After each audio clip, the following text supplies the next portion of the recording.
दोस्तों, कभी कभी हम जो सुनते और समझते हैं वह पूरी तरह सत्य नहीं होता। आपने कई महापुरुषों की बातें सुनी होंगी, कई बुद्धिमानी पुरुषों और गुरुदेव की बातें सुनी होंगी। उनका कहना यह होता है कि संसार जीवन मोह और माया से भरा हुआ है। हमारे रिश्ते, हमारा धन, हमारी इच्छाएं, यह सब बस माया जाल है और जीवन का असली लक्ष्य तो मोक्ष है, मुक्ति है। हमें आध्यात्मिक जीवन की ओर बढ़ना चाहिए। जब भी आप उनकी बातें सुनते हैं तो आपके मन में एक प्रश्न उठता है, और वह प्रश्न यह है, क्या हमारा संसार जीवन जीना व्यर्थ है? क्या हमें केवल आध्यात्मिक जीवन जीना चाहिए? क्या हमें खुद की खोज करनी चाहिए?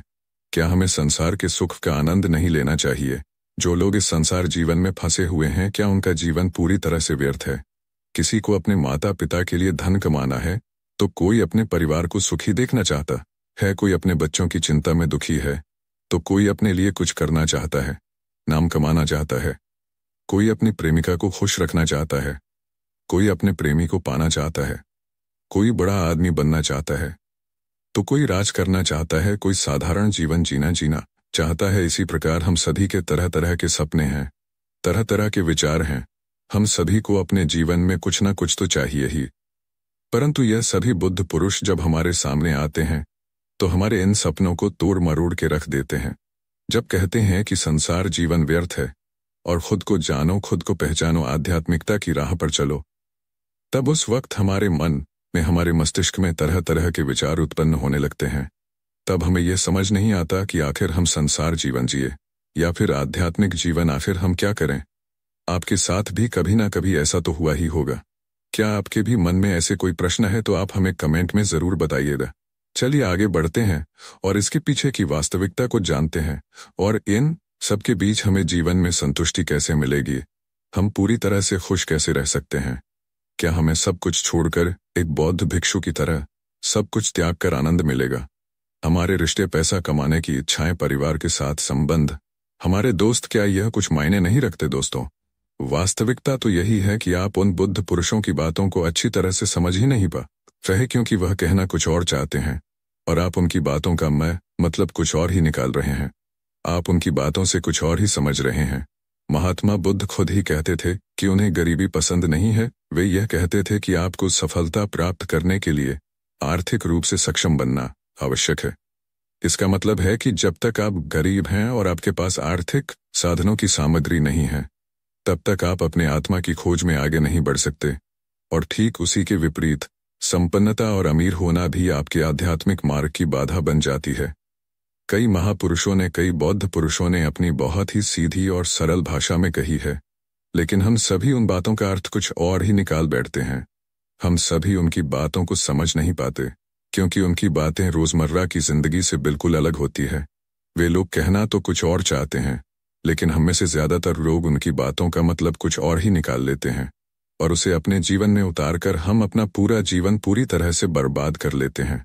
चलिए इसे कहानी के माध्यम से समझते हैं।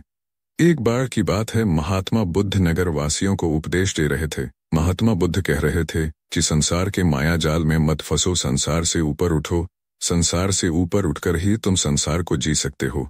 संसार में जो फंस गया, जिसने अपनी बुद्धि का इस्तेमाल नहीं किया, वह व्यक्ति जो समय पर अच्छे कर्म नहीं करता और बुरे कामों में जुट जाता है, वह आने वाले समय में बड़े दुखों का सामना कर सकता है, क्योंकि उसके बुरे कर्म ही उसके दुखों का कारण बनेंगे। इसलिए आप सभी इस संसार की मोह माया अर्थात इच्छा, लालच, क्रोध इत्यादि को ध्यानपूर्वक देखते हुए अपने कर्म करें। इतना कहकर महात्मा बुद्ध ने अपना उपदेश समाप्त किया और वहां से चले गए। महात्मा बुद्ध जब यह उपदेश दे रहे थे तो वहां पर उस नगर का सबसे धनी व्यक्ति वहीं पर मौजूद था, और उस व्यक्ति पर महात्मा बुद्ध की बातों का बहुत गहरा असर पड़ा। उसका मन अब संसारी जीवन में नहीं लगता था, वह संसारी जीवन से हटने लगा था। अब उसे अपना सब कुछ किया हुआ व्यर्थ नजर आने लगा था। देखते ही देखते कुछ ही सालों में उसका सारा व्यापार चौपट होने लगा था। उस धनी व्यापारी के परिवार के सभी सदस्य उसे इस तरह से देखकर बहुत चिंतित रहने लगे थे, और जब भी कोई उससे बात करने की कोशिश करता था, वह धनी व्यापारी एक ही बात कहता, यह धन दौलत तो सब बेकार की चीजें हैं, ये सब तो मोह माया है, सब बेकार है, भला हम रिश्ते निभाकर क्या करेंगे? ये सब तो वासना है, जीवन तो केवल एक ही है और वह है मुक्ति। अब तो केवल उसी की आस है, उसी की प्यास है। मैं इतना समझ चुका हूं कि अब से जो भी होगा वह सब अच्छा होगा। अब से उसने व्यापार पर भी ध्यान देना बिल्कुल बंद कर दिया था, और देखते ही देखते वह धनी व्यापारी उस नगर का सबसे गरीब व्यक्ति बन चुका था। वह पूरी तरह से निर्धन हो चुका था, उसका सब कुछ बर्बाद हो चुका था, और उसका पूरा परिवार सड़क पर आ गया था। एक दिन जब उसके घर में खाने के लिए कुछ नहीं बचा, तो उसने अपने आप से कहा, यह मैंने क्या कर दिया? सब कुछ तो बहुत अच्छा चल रहा था, लेकिन मैंने अपने हाथों ही सब कुछ बर्बाद कर दिया। आज मेरे परिवार का हर एक सदस्य भूखा है, उनके पास खाने के लिए कुछ नहीं, और मैं उनके लिए कुछ नहीं कर पा रहा। वह ये सब सोच ही रहा था कि तभी उसे याद आया कि उसने महात्मा बुद्ध की बातों में आकर अपना जीवन बर्बाद कर लिया। ना तो उसे मुक्ति मिली और ना ही धन। वह सोच रहा, मैं तो कहीं का नहीं रहा, थोड़े थोड़े भोजन के लिए भी दिया। मेरे हालात के जिम्मेदार तो वही हैं, इसलिए मुझे उनके पास ही जाना चाहिए। अपने मन में क्रोध लिए 2 दिनों की लंबी यात्रा करके महात्मा बुद्ध के पास पहुंचा, और क्रोध में आकर महात्मा बुद्ध से कहता है, हे बुद्ध, आपको कोई ज्ञान नहीं, ना ही आपने सत्य की प्राप्ति की है।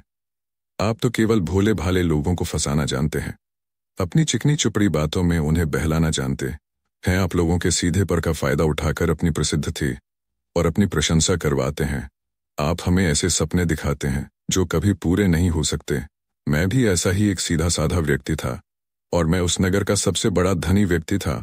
आपसे मिलने से पहले सब कुछ ठीक चल रहा था, मेरे पास धन की कोई कमी नहीं थी, सारे ऐशो आराम थे, सारी सुख सुविधाएं थी। लेकिन जब से मैंने आपका उपदेश सुना, मैं आपसे इतना प्रभावित हो गया कि मैंने आपकी बातों को ही मानना शुरू कर दिया, और वह सारी चीजें छोड़ दी जो मुझे संसारी जीवन से जोड़ती थी, अर्थात संसार की सारी मोहमाया मैंने त्याग दी। और आज देखिए, आपकी वजह से मेरा पूरा परिवार भिखारी बन चुका है। वह छोटी सी कुटिया में रहता है, यहाँ तक कि रोज के खाने के लिए भी हमें तिल तिल मरना पड़ता है। आपकी वजह से मैं पूरी तरह से बर्बाद हो चुका हूँ। उस व्यक्ति के इतना कहने के बाद महात्मा बुद्ध शांति से मुस्कुराते हुए उस व्यक्ति से कहते हैं, आखिर तुम्हारे साथ क्या हुआ है और तुमने मेरी बातों का क्या मतलब निकाला? इस पर वह व्यक्ति महात्मा बुद्ध को सारी बातें बता देता है। आप कहते हैं कि धन दौलत की इच्छा करना, यह कामना, यह वासना से बुरी है। आप सांसारिक जीवन को बुरा कहते हैं और खुद इस संसार में आकर भिक्षा मांगते हैं। आप आध्यात्मिक जीवन को अच्छा बताते हैं, किंतु मेरा एक प्रश्न है, इस आध्यात्मिक जीवन से हमें क्या मिलता है? इससे हमें क्या लाभ? आपने कहा था कि हमें आध्यात्मिक जीवन से सुख प्राप्त होता है, लेकिन मैंने तो जब से आध्यात्मिक जीवन अपनाया है, तब से मुझे केवल दुख ही दुख मिला है। यहाँ तक कि मेरे पास जो कुछ भी था वह भी सब मैं खो बैठा हूँ। आप लोगों को झूठा सुख दिखाकर उन्हें अंधकार में ढकेल देते हैं। क्या यह वास्तविकता नहीं है? इस पर महात्मा बुद्ध मुस्कुराते हुए उस व्यक्ति से कहते हैं, बेटा, तुम बहुत दूर से आए हो, अभी तुम विश्राम कर रात को आकर मैं तुम्हें तुम्हारे सभी प्रश्नों का जवाब दे दूंगा। पहले तो उस व्यक्ति ने इनकार किया, लेकिन महात्मा बुद्ध के आग्रह पर वह व्यक्ति महात्मा बुद्ध की बात मान गया और आश्रम में जाकर व्यायाम करने लगा। रात्रि के बाद महात्मा बुद्ध उस व्यक्ति के पास आए और कहा, बेटा, मैंने एक व्यक्ति की बात सुनी। वह कह रहा था कि एक हाथी हवा में उड़ रहा था और वह अपने पर तेजी से मारता हुआ हवा में चला जा रहा था। उसने तो यह भी देखा कि एक बड़ी मछली अपने पैरों से जमीन पर चल रही थी और एक कुत्ता समुद्र की गहराइयों में सांस ले रहा था। इतना कहकर महात्मा बुद्ध शांत हो गए। वो व्यक्ति महात्मा बुद्ध की सारी बातें सुनकर महात्मा बुद्ध से कहता है, हे तथागत, उसके आगे क्या हुआ? आखिर आप चुप क्यों हो गए? तभी महात्मा बुद्ध उस व्यक्ति को समझाते हुए कहते हैं, बेटा, क्या तुम्हें लगता है कि ऐसा वास्तव में हो सकता है?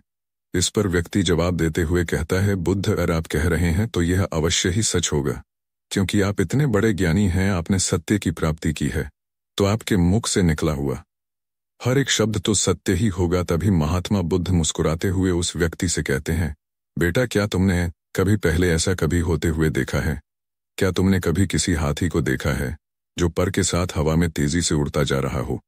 इसके जवाब में वह व्यक्ति कहता है, तथागत, मैंने तो कभी नहीं देखा। तभी महात्मा बुद्ध कहते हैं, तुमने मुझसे प्रश्न क्यों नहीं किया कि आखिर वह हाथी आकाश में कैसे उड़ सकता है? इसके जवाब में व्यक्ति कहता है, हे तागत, आपके मुख से सुनकर मुझे ऐसा लगा कि मानो वह सत्य हो और आप कह रहे हैं तो यह सत्य ही होगा, इसलिए मैंने आपसे एक भी बार प्रश्न नहीं किया। तभी महात्मा बुद्ध उस व्यक्ति को समझाते हुए कहते थे, कभी किसी की बातों पर मत जाना, बल्कि खुद विचार करो, स्वयं सोचो कि उस बात में कितनी सच्चाई है जो व्यक्ति कह रहा है। क्या वह सच है? आखिर वह कहना क्या चाहता है कि वह कुछ और कहना चाहता हो और तुम उसका अर्थ कुछ और ही निकाल रहे हो? कम से कम तुम्हें एक बार प्रश्न करके ये समझना तो चाहिए कि आखिर वह कहना क्या चाहता है। अगर तुम मुझसे पूछते कि आखिर वह हाथी हवा में कैसे उड़ सकता है, तो इसका जवाब मैं तुम्हें अवश्य देता। मैं तुम्हें ऐसा बताता कि एक छोटा सा बच्चा अपने खिलौनों के साथ खेल रहा है, वह हाथी को हवा में उड़ा रहा है और कुत्ते को पानी में डूबा रहा है। और रही बात मछली की, तो वह उसे जमीन पर चला रहा है। क्या ऐसा संभव नहीं हो सकता?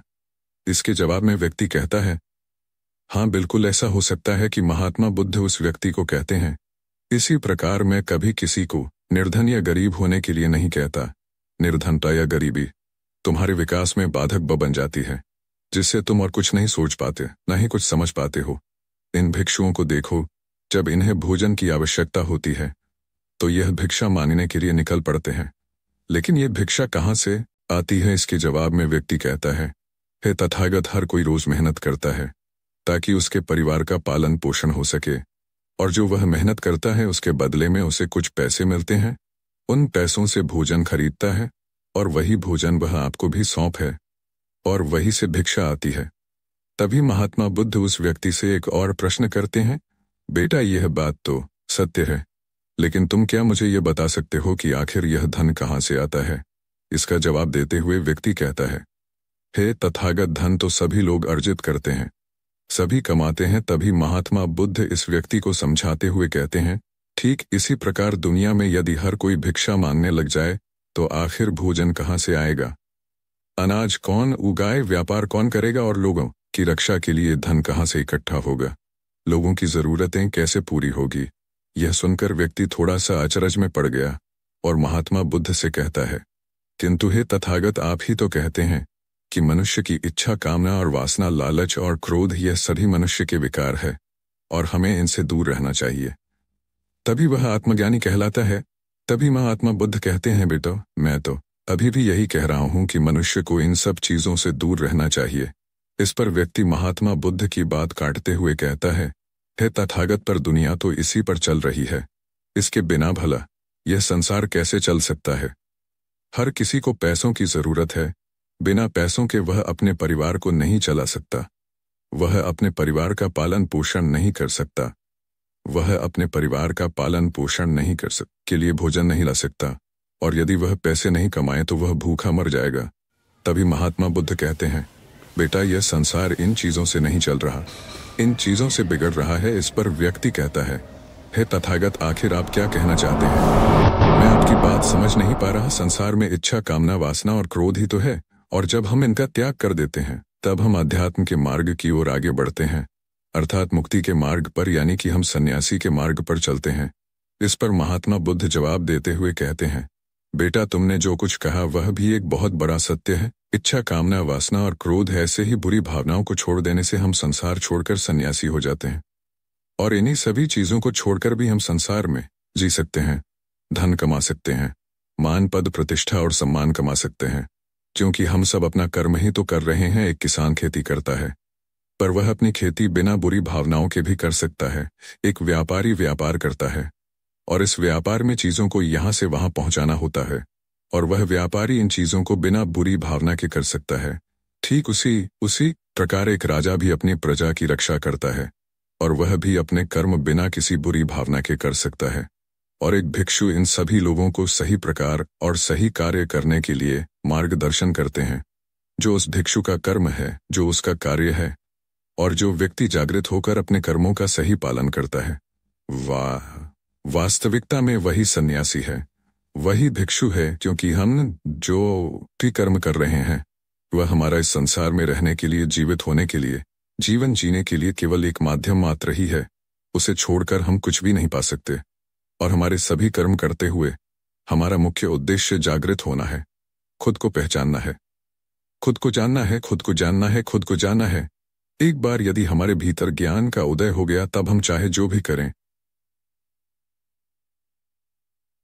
संसारी हो या सन्यासी, सब एक ही होते हैं। इस पर व्यक्ति महात्मा बुद्ध से कहता है, हे बुद्ध, किंतु मैंने तो देखा है कि आप अपने संघ में उन लोगों को भी शामिल कर लेते हैं जो लोग अपने परिवार को छोड़कर आए, अपने माता पिता को छोड़कर आए हैं, अपने बीवी बच्चों को छोड़कर आए हैं, क्या आप उनसे कभी यह कहते हैं कि जाकर अपनी जिम्मेदारियां पूरी करो, जाओ, अपनी जिम्मेदारियां संभालो और धन कमाओ और वहीं पर रहकर तुम आत्मज्ञान प्राप्त करो?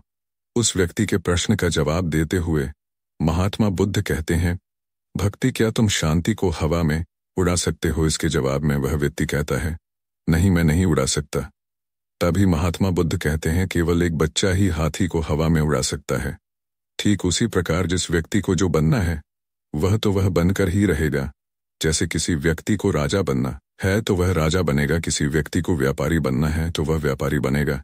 ठीक इसी प्रकार यदि किसी व्यक्ति को आत्मज्ञान की प्राप्ति करनी है तो उसे सब कुछ तो त्यागना ही होगा। आगे महात्मा बुद्ध उस व्यक्ति से कहते हैं, बेटा, क्या तुम सब कुछ छोड़कर आत्मज्ञान के मार्ग पर आगे बढ़ते, या फिर तुम यह सोच रहे थे कि इस रास्ते पर चलकर जीवन आसान हो जाएगा, जो होगा सब अच्छा होगा, सब कुछ अपने आप ही मिलने लगेगा, मुझे तो कुछ करने की आवश्यकता ही नहीं पड़ेगी, सारे दुख दर्द सब कुछ समाप्त हो जाएगा और जीवन में चमत्कार होने लगेगा और अंत में मुक्ति भी मिल जाएगी? महात्मा बुद्ध की यह बात सुनकर उस व्यक्ति को अपनी गलती का एहसास हो गया। पदोन्नति महात्मा बुद्ध के चरणों में गिर पड़ा और कहने लगा है, तथागत, आप सत्य कहते हैं, मैंने तो कुछ ऐसा ही सोचा था, क्योंकि मेरा व्यापार सही नहीं चल रहा था तो मुझे लगा कि सब कुछ छोड़कर सब मिल जाएगा, मुझे कुछ करने की आवश्यकता ही नहीं पड़ेगी और मेरे सारे दुख दर्द हमेशा हमेशा के लिए खत्म हो जाएंगे और मैं आत्मज्ञान भी प्राप्त कर पाऊंगा। तभी महात्मा बुद्ध उस व्यक्ति से कहते हैं, बेटा, भिक्षु हो जाना कोई आसान बात नहीं है, इसके लिए सब कुछ त्यागना पड़ता है। एक एक चीज जिसे तुम बहुत प्रेम करते हो वह सारी चीजें तुमसे एक एक करके दूर हो जाती हैं। तो क्या तुम भिक्षु बनने के लिए तैयार हो? क्या तुम सब कुछ छोड़कर आध्यात्म के मार्ग में आगे बढ़ना चाहते हो? इसके जवाब में व्यक्ति कहता है, तो मैं शुभंते बनी सतुविसी भूमिशी, तथागत, मैं पहले ही बहुत ज्यादा खा चुका हूँ, अब मुझसे और नहीं खाया जाएगा, मेरे पेट में अब थोड़ी भी जगह नहीं रह गई है, यदि मैंने और अधिक खाया तो मेरा पेट दर्द करने लग जाएगा और फिर मुझे तरह तरह की परेशानियां होने लगेंगी, मैं परेशान हो जाऊंगा। तभी महात्मा बुद्ध मुस्कुराते हुए उस व्यक्ति से कहते हैं, बेटा, मैं भी तो तुम्हें यही समझाने का प्रयास कर रहा हूँ कि जितनी जरूरत है उतना ही खाओ, उतना ही धन कमा जितने की तुम्हें आवश्यकता है, क्योंकि हर चीज जब हद से ज्यादा हो जाती है तो वह नुकसान जरूर पहुंचाती है। फिर वह चाहे धन हो, चाहे इच्छा, चाहे लालच या फिर कामना या वासना, सब कुछ हद से ज्यादा आपको नुकसान ही पहुंचाएगा और यह सब आपको केवल दुख ही देंगे। इसलिए इन्हें नियंत्रण में रखना चाहिए, जितने की हमें आवश्यकता है उतना ही हमें चाहिए, और जब आप इसे नियंत्रण में रखते हैं तो यह कभी आपको दुख नहीं दे पाएगा, आप हमेशा सुखी रहोगे। आ गई महात्मा बुद्ध उस व्यक्ति से कहते हैं, भर दे धन कमाना आवश्यक है, क्योंकि धन की कमी नहीं होनी चाहिए, भोजन की कमी नहीं होनी चाहिए, भोजन की कमी नहीं होनी चाहिए, लेकिन अब उसी के साथ में यह भी ध्यान रखना है कि इच्छा अत्यधिक भी नहीं होनी चाहिए। और मैं तुम्हें यही समझाने का प्रयास कर रहा हूँ, मैं तुम्हें यही ज्ञान देने का प्रयास कर रहा हूँ कि मध्य में रहो, ना कम ना ज्यादा, इसलिए जाओ और धन कमा, व्यापार करो, अपने कर्म से न केवल अपना बल्कि दूसरों का भला भी करो। जब तुम अपने किए के सांसारिक कार्यों से लोगों का भला करते हो तब तुम में और किसी सन्यासी अर्थात किसी भिक्षु में कोई अंतर नहीं रह जाता। बस सभी के मार्ग अलग होते हैं लेकिन मंजिल एक ही होती है और तुम कभी मार्ग से भटक ना जाओ। इसलिए ऐसे लोगों की संगत में रहना जो तुम्हें आत्मज्ञान के सीधे मार्ग पर ले चले, जो सांसारिक जीवन से हटकर नए जीवन में प्रवेश करवाए, क्योंकि वे लोग बुराइयों से लड़ने में तुम्हारी मदद करेंगे, तुम्हें ताकत मिलेगी और तुम लगातार बिना विचलित हुए आध्यात्म के मार्ग पर लगातार आगे बढ़ते चले जाओगे। इतना कहकर महात्मा बुद्ध शांत हो गए। वह महात्मा बुद्ध को प्रणाम करके कहता है, हे तथागत, आपकी शिक्षाएं तो बिल्कुल अलग हैं, आप जो कहते हैं उसके पीछे का अर्थ कुछ अलग ही होता है, बहुत सीधा और सरल, लेकिन हम उसे समझ नहीं पाते। आपके पास चमत्कार का आश्वासन नहीं है, पर आपके पास वह मार्ग है जिस मार्ग पर चलकर मैं अवश्य ही अध्यात्म को प्राप्त कर सकता हूँ, जिससे मेरा और लोगों का सभी का भला होगा। हे तथागत, यह मेरी ही गलती थी कि मैंने आपकी बातों का गलत मतलब निकाला और एक व्यापारी होकर भी मैंने अपने कर्म को छोड़ दिया और यह सोचने लगा कि अब अपने आप ही सब कुछ होगा, सब कुछ अच्छा ही होगा। लेकिन यह सत्य है कि अपने आप कुछ नहीं होता, जब हम हाथ पैर चलाएंगे, काम करेंगे, कर्म करेंगे, तभी हमें फल मिलेगा। जब हम हाथ पैर मारना छोड़ देते हैं तो नदी का बहाव हमें अपने साथ बहाकर ले चला जाता है और तब हमारे हाथों में कुछ नहीं रह जाता। और यही मेरे साथ भी हुआ है। हे तथागत, आज से मैं आपको वचन देता हूं कि मैं अपना कर्म पूरी ईमानदारी के साथ करूंगा। आपके दिए हुए मार्ग पर मैं पूरी ईमानदारी से चलूंगा। मैं आपको वचन देता हूं कि मैं एक अच्छा व्यापारी और एक अच्छा इंसान बनकर रहूंगा। मैं आत्मज्ञान के मार्ग पर अपने कर्म करते हुए आगे बढ़ता रहूंगा। इतना कहकर वह व्यक्ति महात्मा बुद्ध को प्रणाम करके वहां से लौट गया। दोस्तों, हमारे साथ भी कुछ ऐसा ही होता है। जब हम किसी सिद्ध पुरुष की बातें सुनते हैं तो हमें लगता है कि संसारी जीवन व्यर्थ है और हमने ने जो कुछ भी आज तक कमाया है, जो कुछ भी आज तक कर्म किए हैं, वह सब व्यर्थ है। दुनियादारी की सारी बातें बेकार हैं।